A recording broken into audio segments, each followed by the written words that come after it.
Qu'ils se sentent bien, c'est pas totalement étonnant vu le fossé dans lequel ils se trouvaient quand même pendant un an. C'est-à-dire que qui pourrait contester le fait que sa situation s'est pour le mieux stabilisée par rapport à la descente aux enfers, c'est comme ça qu'il faut l'appeler, qui s'est produite à partir du printemps 2022. Il faut quand même garder en mémoire ce qu'était l'objectif de février 2022, qui était l'annexion de l'Ukraine.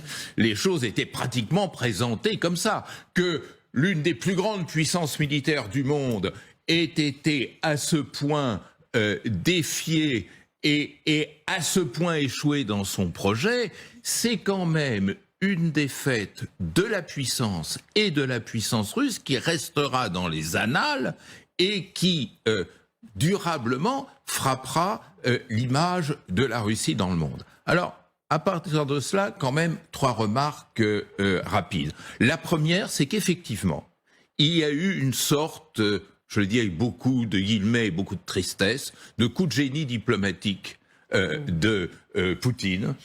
C'est extraordinaire. Moi, dans les annales de relations internationales, j'ai jamais vu ça. C'est cette capacité de transformer des défaites militaires en victoires diplomatiques.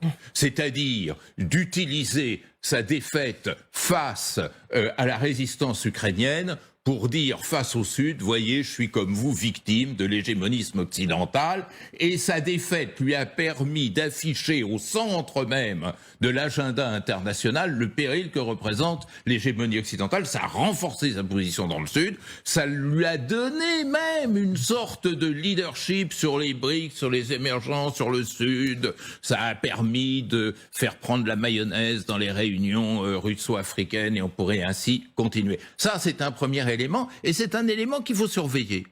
Le deuxième, la deuxième considération qu'il faut apporter, là, qui nuance, qui dit, c'est que, évidemment, il peut y avoir une croissance à 3%, mais enfin, un étudiant en première année de sciences économiques sait que ce chiffre ne veut rien dire.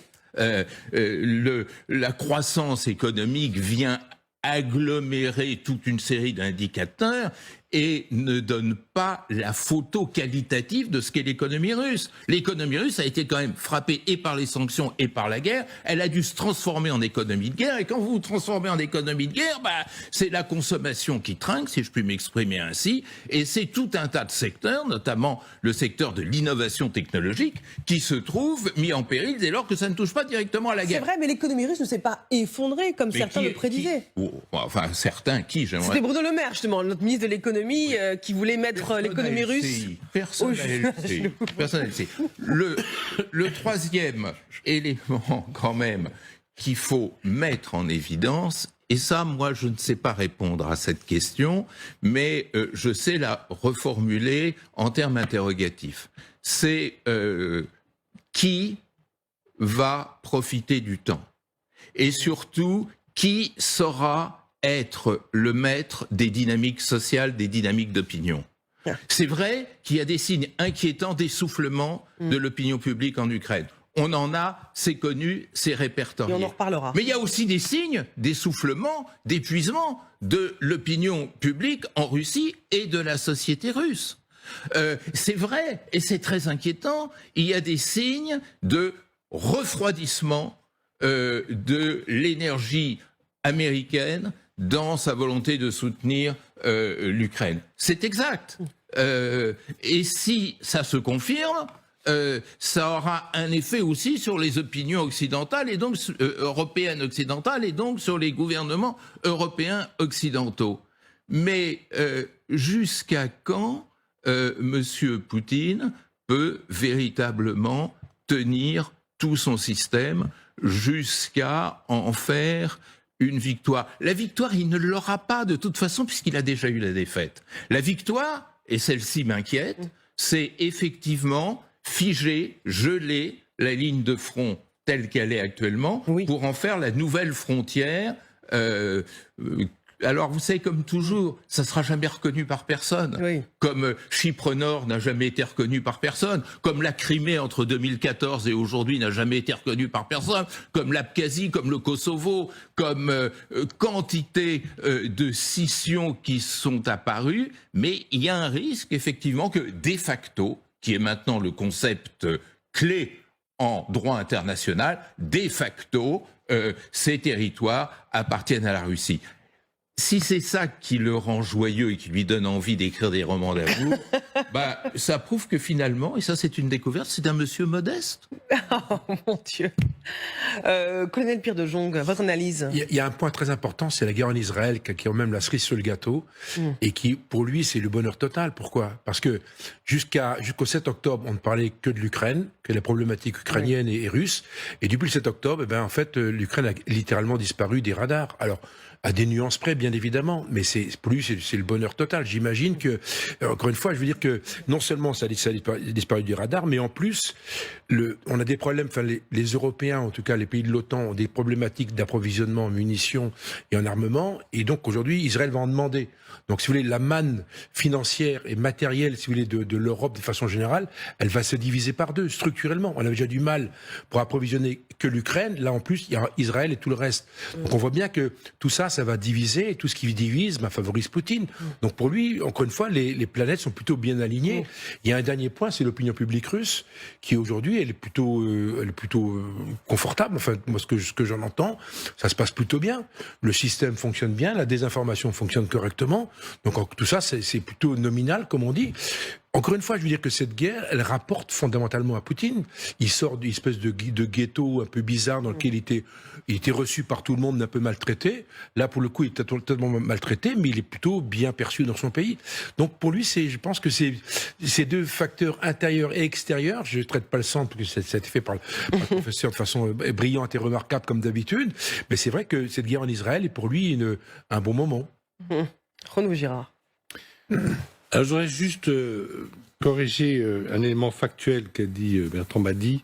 Il a parlé donc d'Abkhazie, de Chypre Nord, etc., que c'était pas reconnu, c'est tout à fait exact. Il a cité aussi le Kosovo, là, ce n'est pas exact. C'est vrai que le Kosovo, c'était des sécessionnistes albanophones de la Serbie qui ont été aidés par une guerre de l'OTAN qui était illégale parce que pas reconnue, pas autorisée par l'ONU et pas autorisée par la charte de l'OTAN. Mais il y a quand même la plupart des pays européens et des pays occidentaux, les pays de l'Ouest, qui ont reconnu l'indépendance et qui fait du Kosovo. Partie de l'ONU et qui fait partie de l'ONU. Alors, le droit international, il est là. Hein. Oui, donc, non, mais vous avez dit que vous avez mis le Kosovo, comme vous avez cité l'Abkhazie, etc., et le Kosovo. Non, le Kosovo, c'est différent, puisque ça a été reconnu par beaucoup de par pays, ceux qui l'ont fabriqué. Par ceux qui l'ont fabriqué. Voilà, par l'Occident, par la guerre qu'a fait l'Occident. Même pas l'Espagne, par exemple. Mais l'Espagne, effectivement, qui a peur. Alors, sur Poutine. Sur Poutine, oui, je crois que Poutine, il a fait preuve de patience stratégique. C'est-à-dire, en fait, je ne suis pas sûr que la comparaison lui plairait, mais c'est un petit peu comme l'Angleterre après la rencontre de Tilsit entre Napoléon et le tsar Alexandre Ier, où Napoléon a vraiment la maîtrise de l'Europe, il vient de gagner la bataille de Friedland, il s'entend avec le tsar, et donc ça se passe mal pour l'Angleterre, tout ça. Alors certes, l'Angleterre a coulé la flotte française à Trafalgar, à Bouquet, à Trafalgar, mais c'est quand même...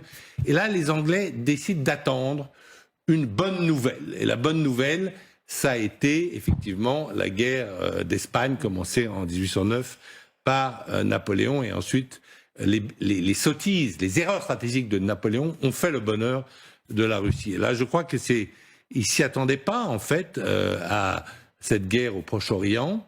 Et évidemment, en termes d'image, ça le sert beaucoup dans sa seconde guerre, dont a parlé Bertrand, qui est la guerre hybride contre l'Occident. C'est-à-dire qu'il y a une guerre contre l'Ukraine et puis une guerre générale contre l'Occident. Pourquoi ça l'a servi ? Parce que il montre les images de Gaza. Oui. Gaza est bombardée avec des bombes américaines. Ils disent voilà ce que font les bombes américaines, et donc les Américains ne peuvent plus faire la leçon comme ils avaient fait sur Mariupol, par exemple.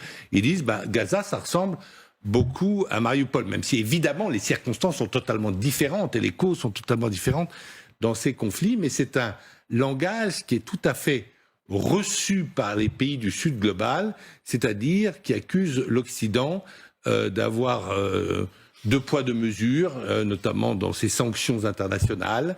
Il y a des gens qu'on sanctionne.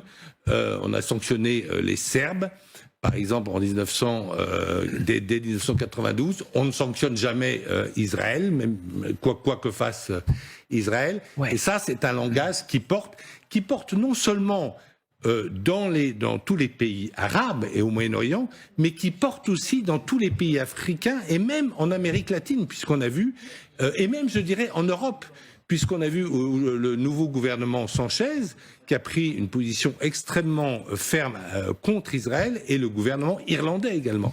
Donc, effectivement, tout ça, ce sont de bonnes nouvelles pour Poutine. Il ne les a pas fabriquées, mais il a utilisé la chance qui lui a été donnée. Et c'est pour ça qu'il a l'air si réjoui. Oui, c'est que c'est des images en légiféré de ce forum de la culture. Militaire, c'est vrai qu'elle avait été annoncée par beaucoup de généraux sur ce plateau, mais non, la Russie, elle est plus difficile à battre que ça. On va y revenir voilà. Dans un instant, Mariana, sur ce sujet justement. Alors, oui, sur ce sujet, je vais par ailleurs partir de ce point-là. Il ne l'a pas fabriqué, mais il faut quand même dire que l'allié objectif de la Russie, qu'il a fabriqué. C'est ça ce qui est intéressant. Parce qu'il faut rappeler quand même que le Hamas, c'est un proxy de l'Iran, du régime iranien. Donc, ce n'est pas pour dire que ça a été fait en concert, mais objectivement, cela sert la même cause. Parce que, pour parler de cette guerre hybride menée contre l'Occident, c'est important de le dire. Il y a en effet une guerre hybride menée contre l'Occident tout entier. Eh bien, l'Iran, c'est le 10e pays qui mène cette guerre hybride et dont l'objectif, rappelons-le, c'est la destruction de l'État d'Israël, mais également la destruction de l'Occident. Ils ne s'en cachent pas, ils le disent très ouvertement depuis des décennies.